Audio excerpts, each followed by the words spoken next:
सबसे पहले तो इन म्यूचुअल फंड्स के रिटर्न को देखिए। ये सब सिर्फ लास्ट 1 ईयर के रिटर्न्स है। जी हाँ, SEBI registered Indian mutual funds के सिर्फ लास्ट 1 ईयर के रिटर्न। इसमें से कुछ डीएसपी ब्लैकरॉक ग्रुप के फंड्स है, कुछ निप्पॉन इंडिया के हैं, कुछ आईसीआईसीआई और कुछ एक्सिस के हैं। मतलब सारे के सारे बड़े प्लेयर्स है, भरोसा किया जा सकता है। वैसे इस फंड ने तो सिर्फ एक साल में 235% से भी ज्यादा का रिटर्न दिया है, यानी 1 लाख को करीब 3,35,000 से भी ज्यादा बना दिया। लेकिन अब तक ये फंड रिटेल इन्वेस्टर से छुपे हुए थे। बट डोंट वरी, आज मैं आपको यह भी बताऊंगा कि ये कौन से म्यूचुअल फंड्स है, ऐसे और कौन से म्यूचुअल फंड है जो फ्यूचर में इसी तरह मार्केट को आउट परफॉर्म कर सकते हैं। और सबसे इंपॉर्टेंट चीज, जब भी आपको पैसे इन्वेस्ट करने हो ना, तो इनमें इन्वेस्ट कैसे किया जा सकता है। वैसे ये 4 फंड ने तो सच में दिल खोल के रिटर्न्स दिए हैं। मतलब एक नॉर्मल इन्वेस्टर जहां 20-25% रिटर्न से खुश हो जाता है ना, वहां इन फंड्स ने 100, 150, 200% से भी ज्यादा के रिटर्न दिए हैं और आगे भी दे सकते हैं। क्यों पता है? क्योंकि ये वो फंड्स है जो सेमीकंडक्टर, एआई, प्रीशियस मेटल और फ्यूचर टेक्नोलॉजी को फ्यूल कर रहे हैं। आज मैं ऐसे 10 म्यूचुअल फंड बताने वाला हूं जिसने पिछले 1 साल में इन्वेस्टर्स को आउटस्टैंडिंग रिटर्न दिए हैं।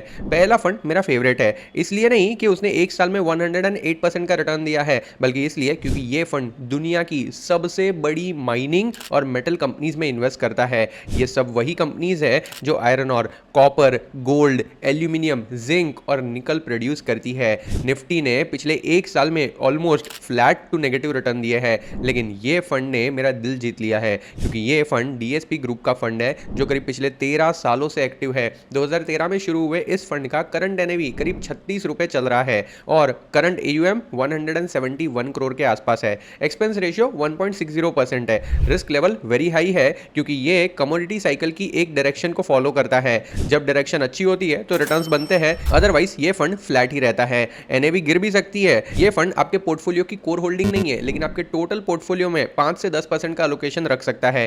फंड का नाम है DSP world mining overseas equity omni FOF. Fund का नाम नोट कर लो, लेकिन एक मिनट, डायरेक्टली इन्वेस्ट करने मत चले जाना क्योंकि मैं और 9 फंड्स बताने वाला हूं जिसमें से एक तो न्यूली लॉन्च फंड है, यानी एनएफओ है, जहां यूनिट प्राइस सिर्फ 10 रुपए पर यूनिट है और पिछले 3 साल का सीएजीआर 58% से भी ज्यादा का है। तो पहले एक काम करो, पूरा वीडियो देख लो, सारे फंड्स को समझ लो, उसके बाद कहां इन्वेस्ट करना है, कैसे इन्वेस्ट करना है, सब कुछ बताता हूं। और हाँ, इन ग्लोबल फंड्स में इन्वेस्टिंग के रूल्स क्या होते हैं ये भी समझाता हूं, ताकि आप कोई गलत डिसीजन ना ले लो। क्योंकि कई बार आप जब इन्वेस्ट करने जाओगे ना, वहां आपको एरर आएगा, लेकिन उसको सॉल्व करने का भी एक सोल्यूशन है। आगे बताता हूं। आपके कीमती वक्त में से सिर्फ 10 मिनट दे दो, सब कुछ एक्सप्लेन करता हूं। अब आते हैं अगले फंड पे। 1 साल में 86.68% का रिटर्न, और ये फंड तो सच में इंडिया का फ्यूचर बन सकता है। नहीं नहीं, इंडिया का नहीं, एक्चुअली पूरे वर्ल्ड का फ्यूचर है, क्योंकि ये फंड बिल्कुल अलग सेक्टर में प्ले कर रहा है। Clean energy, solar, wind, hydro electric,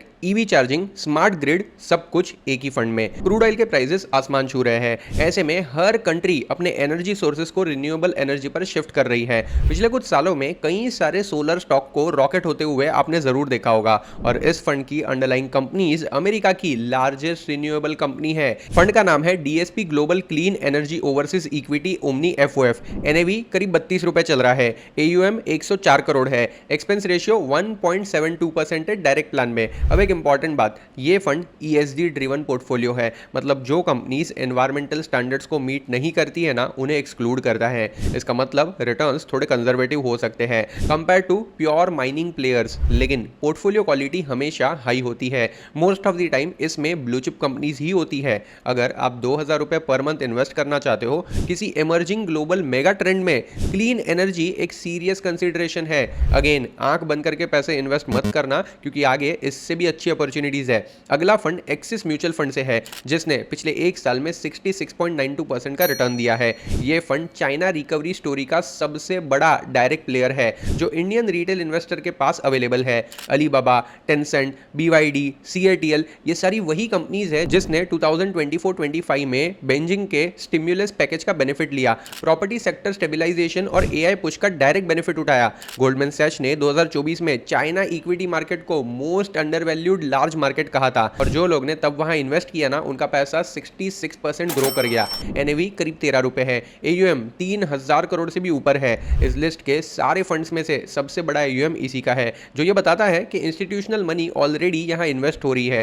expense ratio सिर्फ 0.40% है। सबसे सस्ता इंटरनेशनल फंड है। मिनिमम एसआईपी 100 रुपीज से होती है, यानी आपके और मेरे जैसे रिटेल इन्वेस्टर भी यहां इन्वेस्ट कर सकते हैं। फंड का नाम है Axis greater China equity FOF.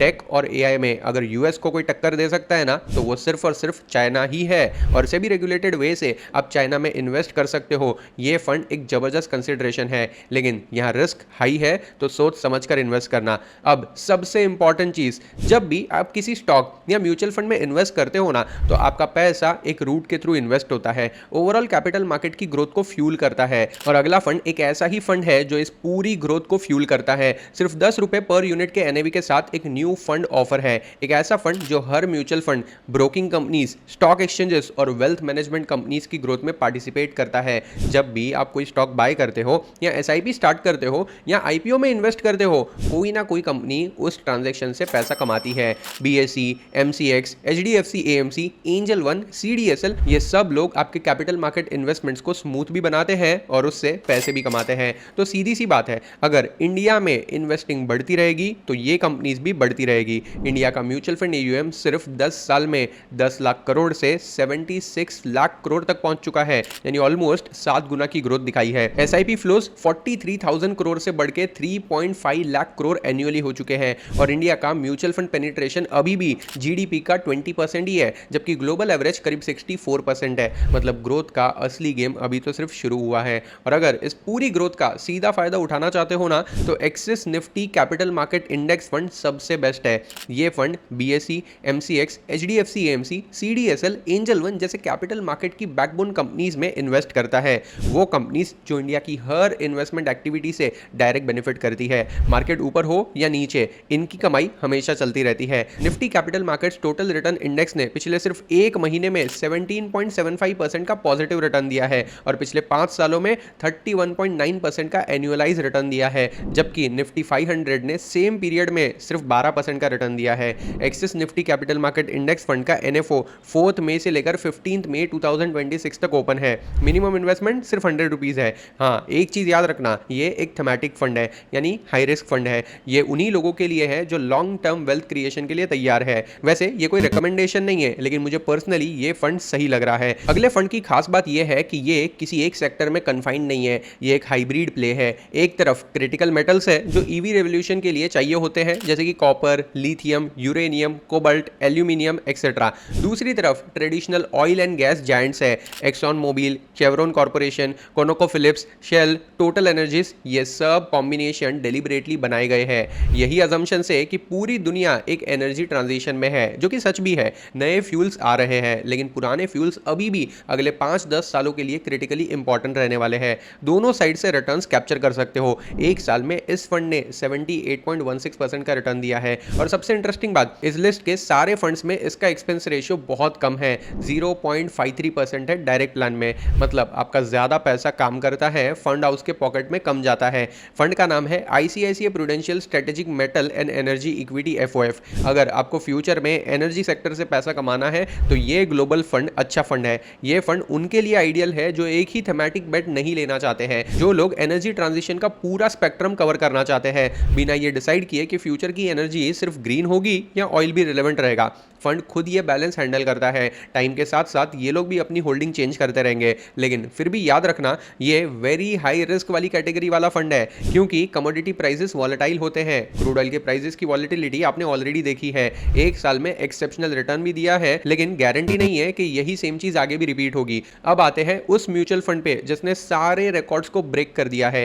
एक साल में 237% का रिटर्न, 1 लाख को करीब 3,37,000 रुपए बना दिए। अगर आपने इन्वेस्ट किया होता ना तो शायद आज आप भी खुश होते। और ये सिर्फ फंड की बात नहीं है, ये एक पूरा का पूरा जियोपॉलिटिकल और टेक्नोलॉजिकल मेगा ट्रेंड है। ताइवान दुनिया का 60% से ज्यादा एडवांस सेमीकंडक्टर प्रोडक्शन करता है। TSMC यानी ताइवान सेमीकंडक्टर मैन्युफैक्चरिंग कंपनी, ये वही कंपनी है जहां एप्पल के M सीरीज चिप बनते हैं, एनवीडिया के AI GPU चिप बनते हैं, AMD के प्रोसेसर्स बनते हैं। यानी आज के टाइम में आप जितने भी मोबाइल फोन, लैपटॉप या कोई भी ऐसे गैजेट्स यूज कर रहे हो, उन सब की AI चिप्स यहीं बन रही है। और जब AI बूम पीक पर आया, open AI, Google, Meta, Amazon सब AI इंफ्रास्ट्रक्चर में हंड्रेड्स ऑफ बिलियंस लगा रहे थे ना, तब TSMC और उसके सप्लाई चेन कंपनीज ने अनबिलीवेबल ग्रोथ दिखाई है। इस फंड ने वही सप्लाई चेन पकड़ी है। ये fund directly Taiwan stock exchange पर लिस्टेड कंपनीज के स्टॉक को होल्ड करता है। एक्सपेंस रेशियो सिर्फ 0.86% है। AUM करीब 600 करोड़ के भी ऊपर है।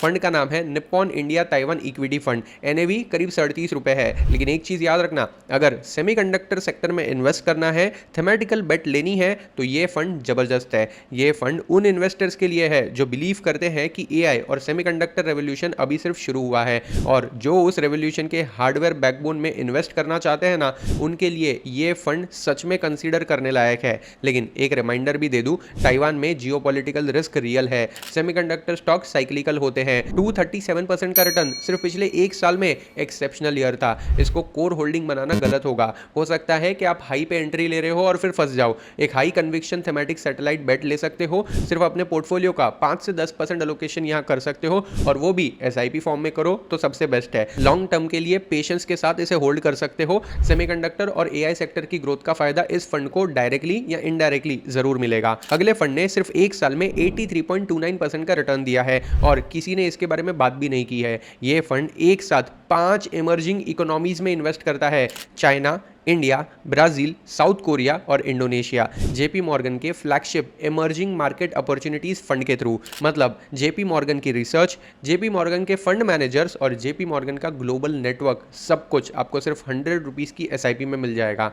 इस फंड का NAV सिर्फ 31 रुपीज़ है। यानी एक चाय और समोसे के प्राइस में आप 5 ग्रोइंग इकोनॉमीज के डोमिनेंट स्टॉक के को ओनर बन सकते हो। जरा सोच के देखो, सिर्फ 30 रुपए वाले NAV के फंड में इन्वेस्ट करके आप 5 अलग कंट्रीज में इन्वेस्ट करने लगोगे। AUM 188 करोड़ के आसपास है। एक्सपेंस रेशियो सिर्फ 0.56% है। लेकिन रिस्क वेरी हाई है। क्यों? क्योंकि इमर्जिंग मार्केट्स वॉलेटाइल होते हैं, करेंसी रिस्क भी रियल होता है, लेकिन लॉन्ग टर्म ग्रोथ भी बड़ी हो सकती है। फंड का नाम है Edelweiss emerging markets opportunities equity offshore fund. लेकिन आज हमने जो भी म्यूचुअल फंड डिस्कस किए ना, उनमें सिर्फ axis Nifty capital market index fund Indian fund है। बाकी सारे के सारे आपको ग्लोबल एक्सपोजर देते हैं, जिनमें से कुछ ग्लोबल फंड्स में इन्वेस्टमेंट रिस्ट्रिक्टेड है और कुछ में अलाउड भी है। For example, Edelweiss emerging markets opportunities equity offshore fund में इन्वेस्टमेंट अलाउड है। Axis greater China equity FOF में भी इन्वेस्टमेंट अलाउड है। लेकिन जैसे ही आप अपने ब्रोकर के मोबाइल ऐप में लॉगिन करके Nippon India Taiwan equity fund में इन्वेस्ट करने की कोशिश करोगे,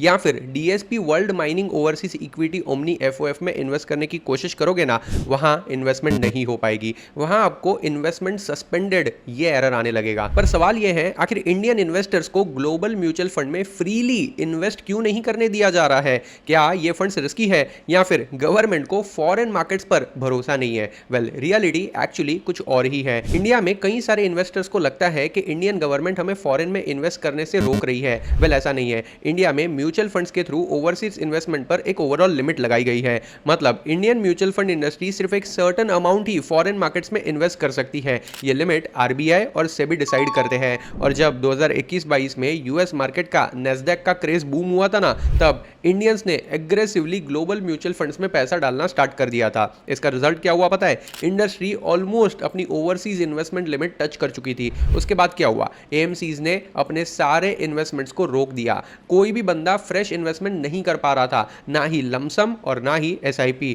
जिनकी ऑलरेडी SIP चल भी रही थी ना, उन पे भी रिस्ट्रिक्शन लगा दिए गए थे। ऐसे केस में सबके इन्वेस्टमेंट गोल्स हिल चुके थे। कुछ फंड्स कंप्लीटली सस्पेंड कर दिए गए थे। अब सवाल यह आता है कि RBI लिमिट इंक्रीज क्यों नहीं करता है? देखो, जब इंडियंस ग्लोबल फंड में इन्वेस्ट करते हैं ना, तब एक्चुअली रुपीस कन्वर्ट होकर डॉलर्स बाहर जाते हैं। अगर बहुत ज्यादा पैसा इसी तरह इंडिया से बाहर जाने लगा ना, तो रुपी और भी ज्यादा वीक होते जाएगा, और इसका प्रेशर डायरेक्टली या इनडायरेक्टली हमारी डोमेस्टिक इकोनॉमी पर पड़ेगा। एज एन इन्वेस्टर आप पैसे कमा लोगे, लेकिन जब वही इंडिया को गुड्स इंपोर्ट करने होंगे, महंगे पड़ेंगे।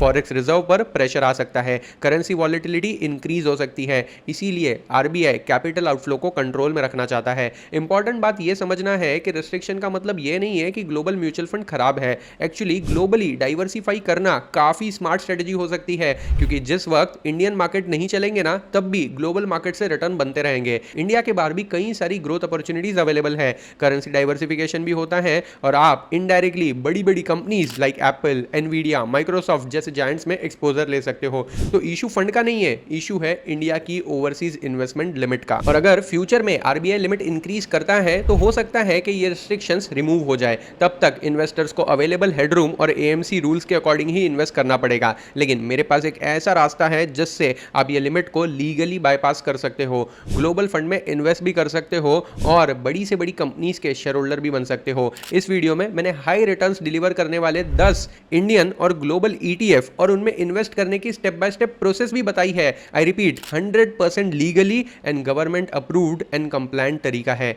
इस वीडियो की लिंक मैंने डिस्क्रिप्शन में डाल दी है, चेक जरूर करना। अगर आप ग्लोबली कोई भी बड़े से बड़े ईटीएफ में पैसे लगाना चाहते हो, कोई भी बड़ी से बड़ी कंपनी में इन्वेस्ट करना चाहते हो, म्यूचुअल फंड में रिस्ट्रिक्शन मिल सकते हैं, लेकिन ईटीएफ में डायरेक्ट इन्वेस्टमेंट अलाउड है। और हाँ, इस वीडियो में डिस्कस किए हुए सारे फंड्स की एडिशनल डिटेल्स मैंने डिस्क्रिप्शन में डाल दी है। कोई भी इन्वेस्टमेंट डिसीजन लेने से पहले अपनी खुद की रिसर्च जरूर कर लेना और अपने फाइनेंशियल एडवाइजर की एडवाइस जरूर ले लेना। Most of the funds high risk वाले फंड है, इन्वेस्ट करने से पहले रिसर्च जरूरी है। जय हिंद।